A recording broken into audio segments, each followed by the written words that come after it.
Sorry. No fear. No political correctness. No wokeism. You're listening to Underground USA. Thanks for listening, downloading, and sharing. My name is Frank Salvato.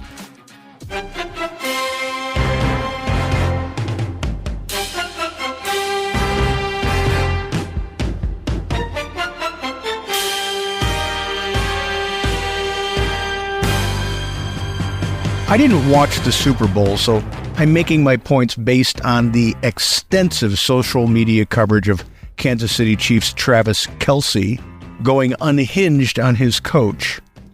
Kelce, or as I like to refer to him, Taylor Swift's boyfriend, exhibited not only a complete disregard for being a team player at a critical moment in the game, but he executed a horrific example of who he is as a role model.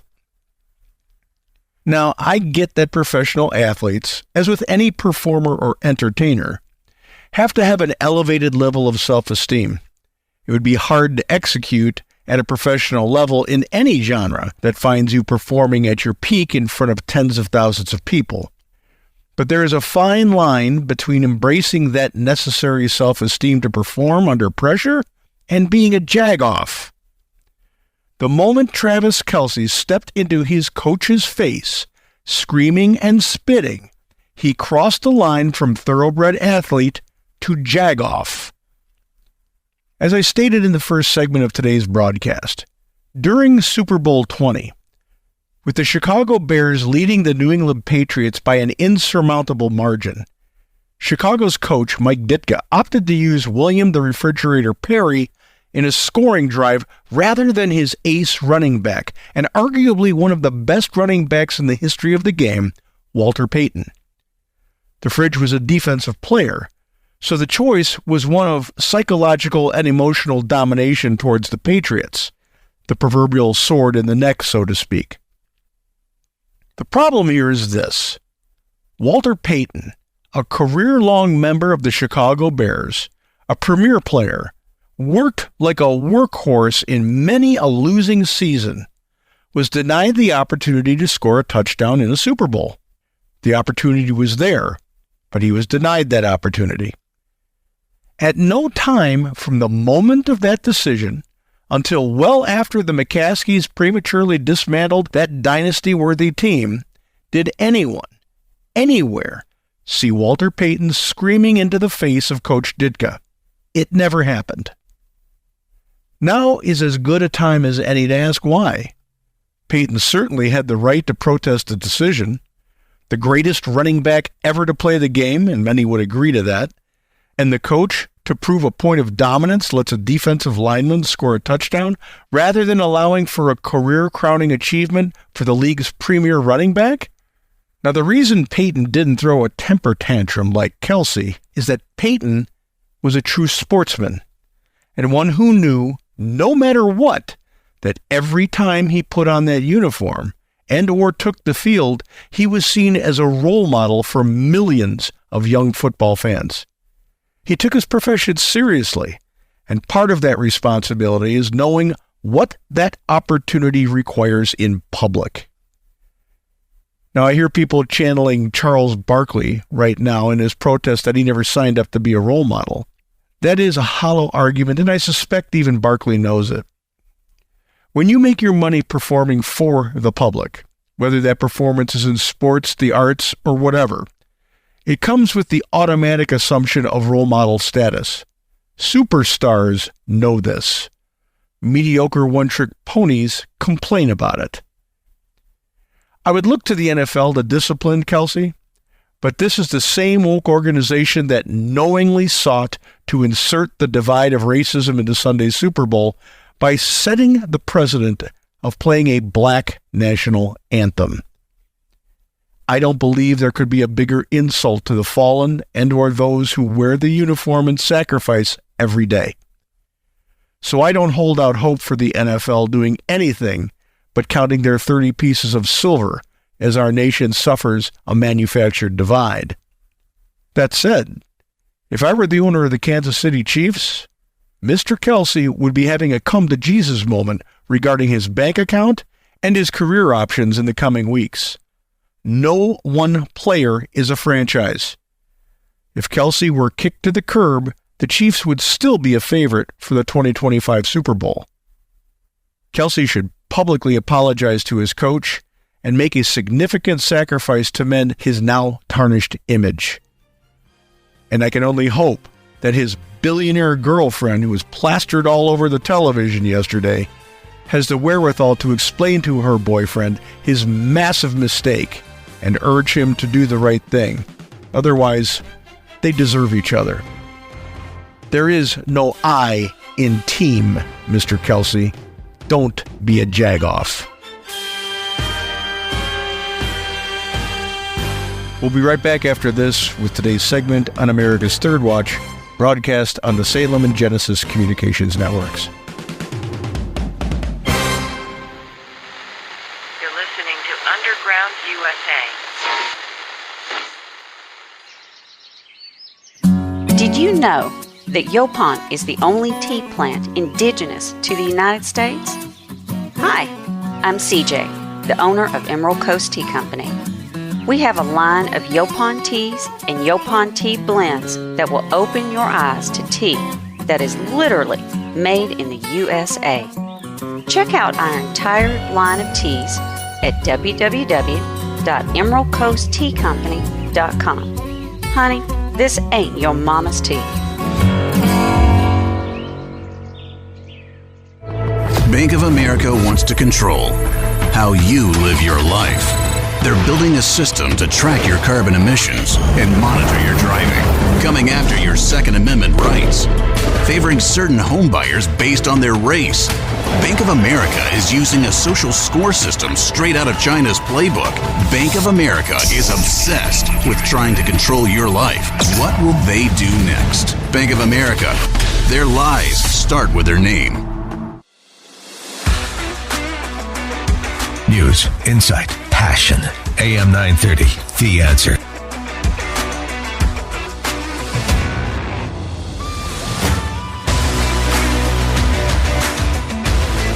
Let's welcome Frank Silvato from UndergroundUSA.com. Good morning, Frank. Mr. Kyle. All right. Well, first things first, I guess. What did you think of the Super Bowl? At least it was a pretty competitive game overall. Nah, I didn't watch it. You didn't watch Taylor Swift. Every other moment they would cut away to Taylor Swift. Yeah, what an abomination. I mean, it's just, hey, it's a Taylor Swift show with the Super Bowl. That's right. I don't care for that. That's I know there were a lot of theories going around that it was manufactured and planted to help save the NFL because it's ultimately woke. I made the decision not to watch it because they were playing a black national anthem.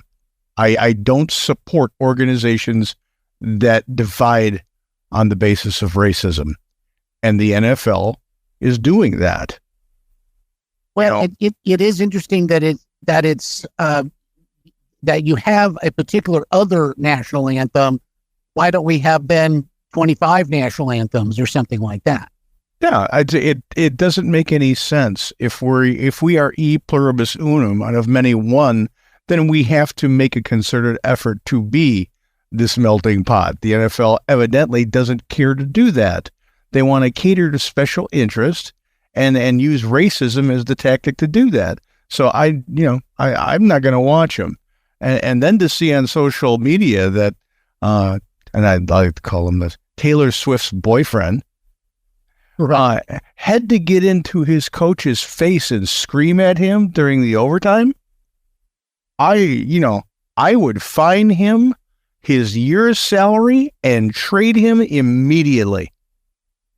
That was a little over the top. I mean, to say the least. Over the top. Did you ever see Walter Payton do that? He didn't get to score. He didn't get to score a touchdown in the Super Bowl because they gave it to the fridge. If anybody had a right to be a little upset, it's the greatest running back in the world. He didn't. Have you ever seen Michael Jordan do that to his coach? No. Did you ever see Bobby Hull or any or Wayne Gretzky do it to their coaches? No. This is a symptom of the society that we live in. When this guy can think he's so damn important that he can disrespect his coach on national television in front of the biggest crowd that there is. I don't care what he was trying to get across to his coach. It's disrespectful, and it literally pisses on any respect for authority at all. So, Taylor, take your boyfriend and go away. Go away. You're a bunch of spoiled little brats that think you're all that. You know, that was the straw that broke the camel's back for me on social media last night. Screw him, screw her, screw the NFL. You know who would never have stood for that on the field would be Tom Landry, somebody like him. You know, absolutely, who was always very stoic, you know, and so forth. But it's a whole different era, like you said. And then you've got this big guy. I mean, if he came up to you or I, it would be scary because he's pretty intimidating, let alone the coach, who's, you know, is an older gentleman, you know, and this would be, that just wasn't right. Back in the day, if he would have done that to Mike Ditka or Don Shula, it would have been over. They would have sent him to the locker room. That's it. I don't care if there's 3 minutes left in the Super Bowl and you're God's gift. Get. Yeah, well, other than that, how do you feel about it, Frank? Yeah, I you know, there comes a time, and we've hit it in a society where you've got to call out bad actors. And this guy, as celebrated as the NFL wants to make him, you know, as celebrated as Taylor Swift's boyfriend is, you don't act like that, and we can't reward him for bad behavior. That's not a role model for our kids. Right. And it's embarrassing to the rest of us. He's a spoiled brat. Yep. I'm with you 100%. I mean, I just thought it was shocking, you know, what we were seeing, and they kept playing it over and over again. And as you mentioned, for the kids, you've got a lot of young kids watching this and thinking, oh, that's how I should be. And then if they try that with their coach, I think they might, they'll find themselves in a world of hurt on that. Yeah. You know, and it's not just the NFL. Look at the NBA with players who get arrested on gun charges and assault charges and domestic violence, you know, again and again and again and again. If you're going to be making millions of dollars playing a freaking game, then put on the air of being a role model instead of a selfish, self-centered brat. Something I just saw too, just a little while ago, I think, but it came out on Saturday. Looks like Representative Mike Gallagher, Republican out of Wisconsin, he's not going to seek re-election, evidently, coming on the heels of the whole Mayorkas vote the other day. Yeah, I don't know if it was directly related to his non-vote to impeach, but that is a Republican seat in the House that is being vacated. So obviously it opens up a vulnerability going into the general election. But there's a lot of younger people in Congress who don't care for the game because it's being sold as one thing, and when they get to Congress, it's quite another. You know, they think they're going to represent the people in their district as they campaign to get elected on, and they realize that they're serving their political party and not the people back home for the most part. And I think that's where we've gotten away from what the framers gave us, which was true representative government. Right now, we've got government represents political parties, and that's exactly what Washington warned us about in his farewell address when he said, "Beware of the factions. They will be the death of the republic," and I'm paraphrasing. But he was talking about political parties. You know, we got two groups of people that are just smothering what's supposed to be representative government. And if you want an example, just look at Mitch McConnell. Well, right. Well, it is interesting because you bring up Washington. And these individuals of that time period, they really do seem to have had some very clear vision of what it was they were constructing after. It took it was a lot to get to that point, obviously, but they realized how it could be, for lack of a better term, corrupted or dismantled. Well, they had just got finished with living under tyranny for How long? Decades, if not hundreds of years. They broke the chains of tyranny to find freedom, and then they debated very hard on what government to set up. That's why when I hear people talk about our democracy, I cringe.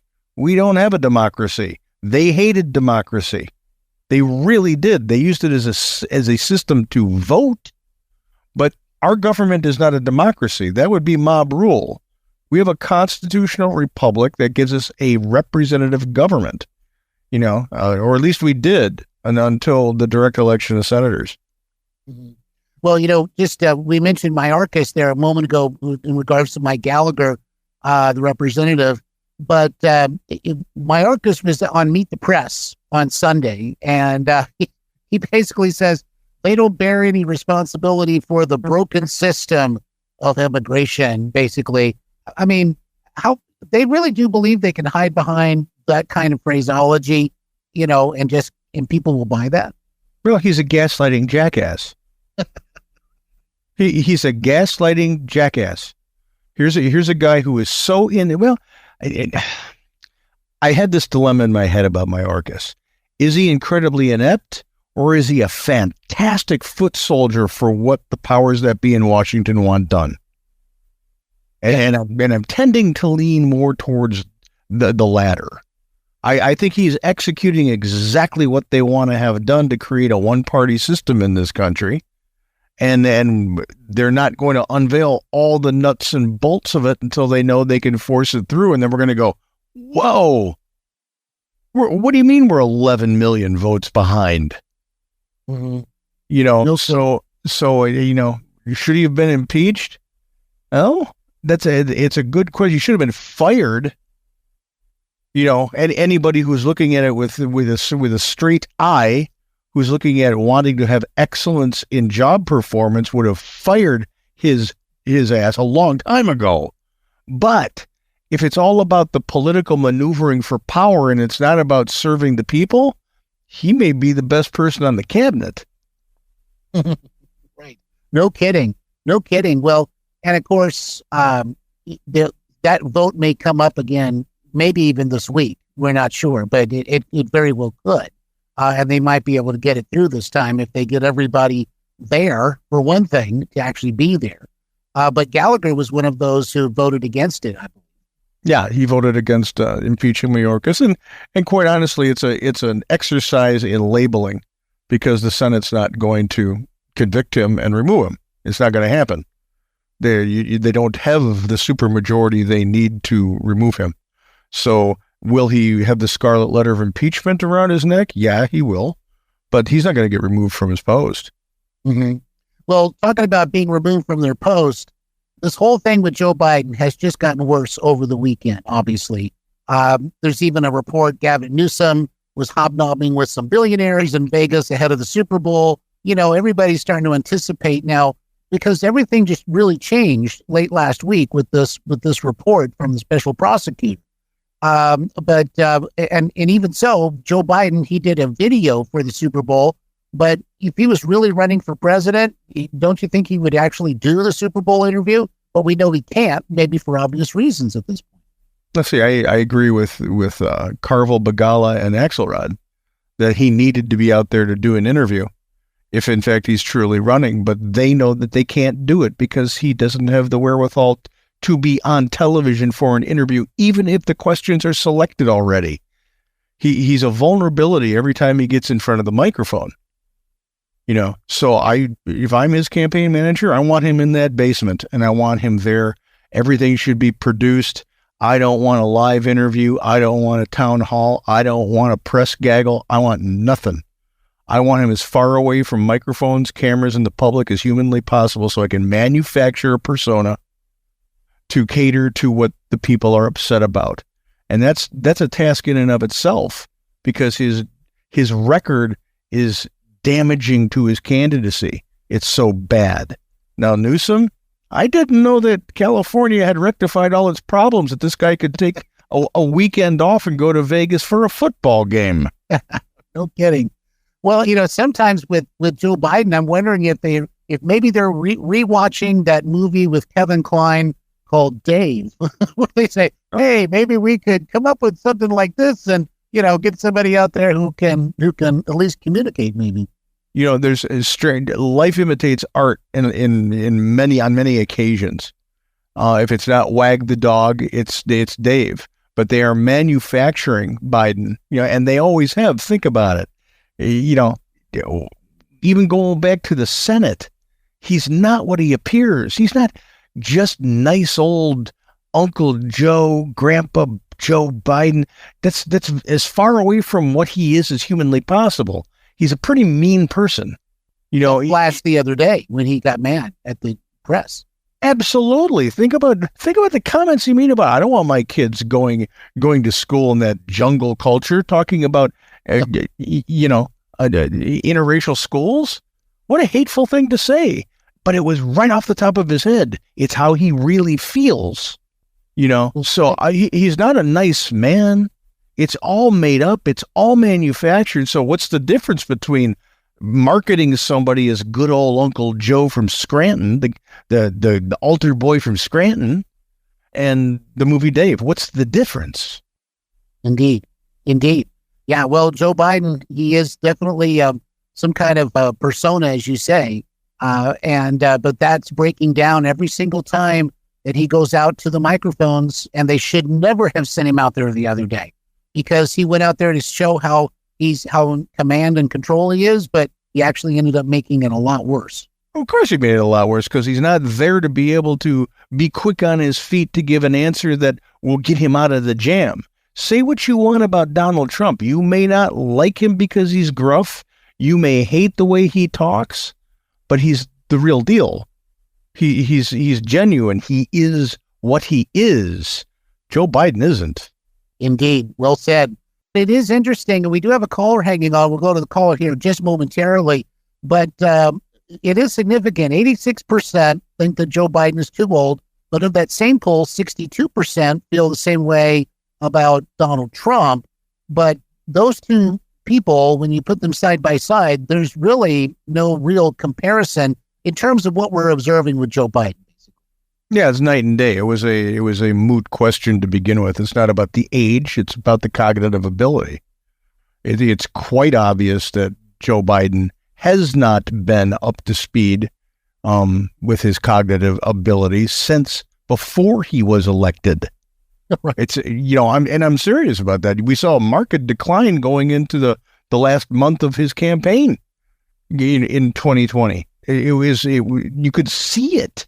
The glasses never came off. He was shuffling. He stumbled. He was mumbling. We saw it. People were talking about, did he have a stroke? Right. What's going on here? But the Democrats wouldn't let go of him. Right. Oh, exactly. Yeah. Because when you were saying that, I was going to ask, do you think there was some event that happened, and not just this gradual decline where he's just kind of, old Joe and grandpa, and he's just not firing on all cylinders anymore? But do you think there was something that happened that sort of caused this? As someone who's treated stroke victims before in the past, I was a paramedic for a career. That was my judgment, but you can't make that judgment unless you actually have hands-on. Oh, sure. And you're treating, so it's a supposition, of course, but that would have been my first impression. Well, sure. Yeah, exactly. And even if you just look at the video of Joe Biden back when, after he left being the vice president, so forth, he just seemed to, even at some of those early debates, he's a different guy, or some of the early parts of the campaign, he's a different guy. And then there was a marked change. Yeah, and that's not addressing the jerk level, because his jerk level's always been in the upper 90s to 100. I'm just talking about being able to field a question.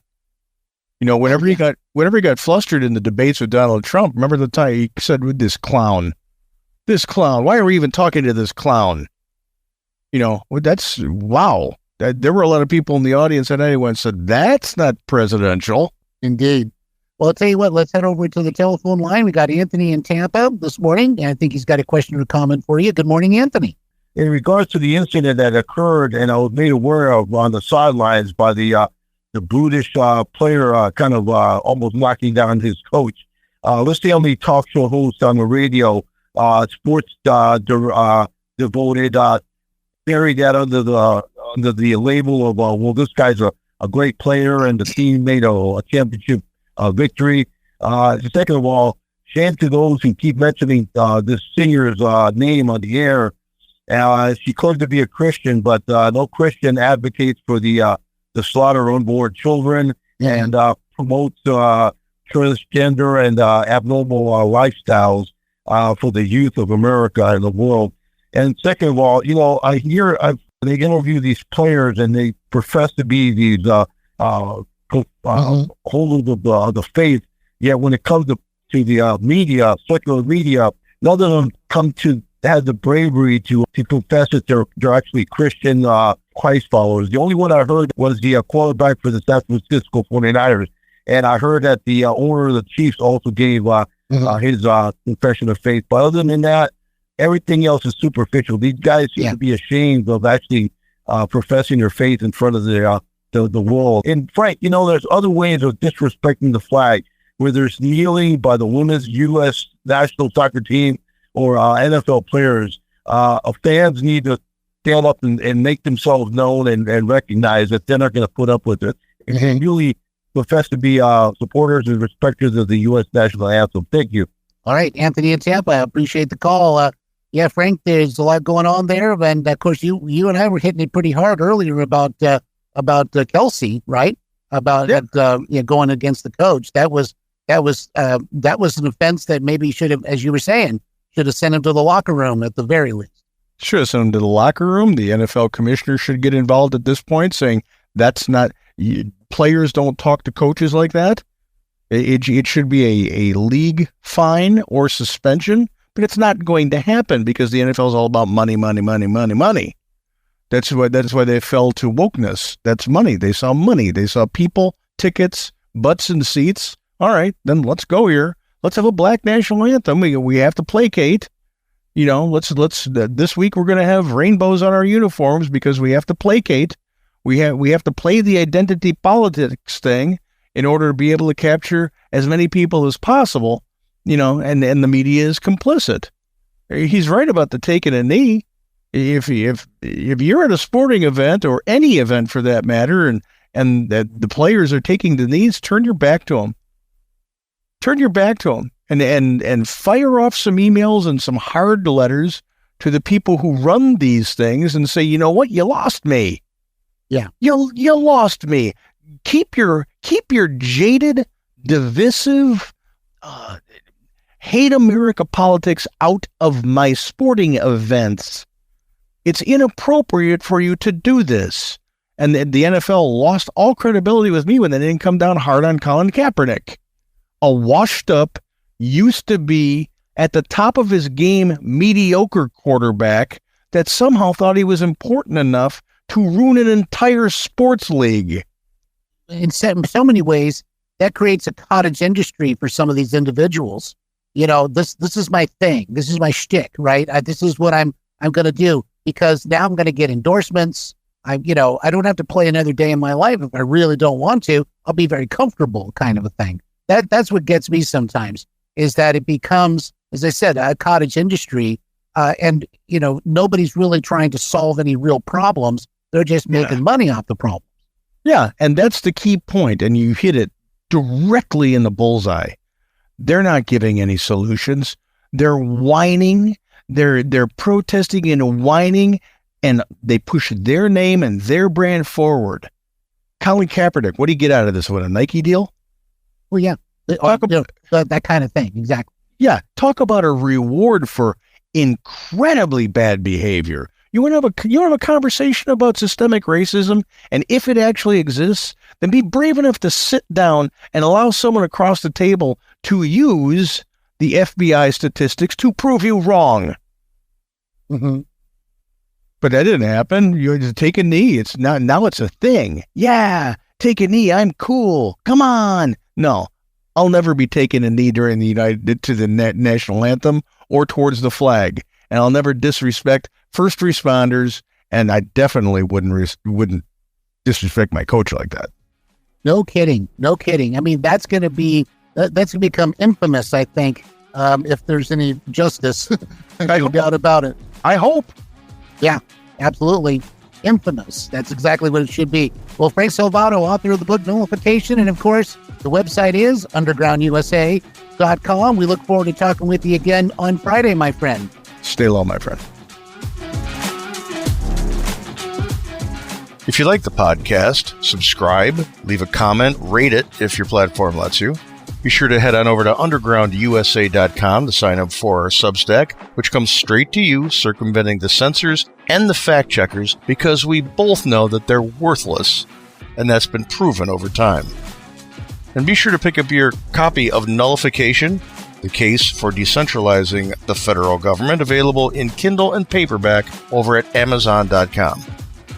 You're listening to Underground USA. My name is Frank Salvato, and we will be back right after this.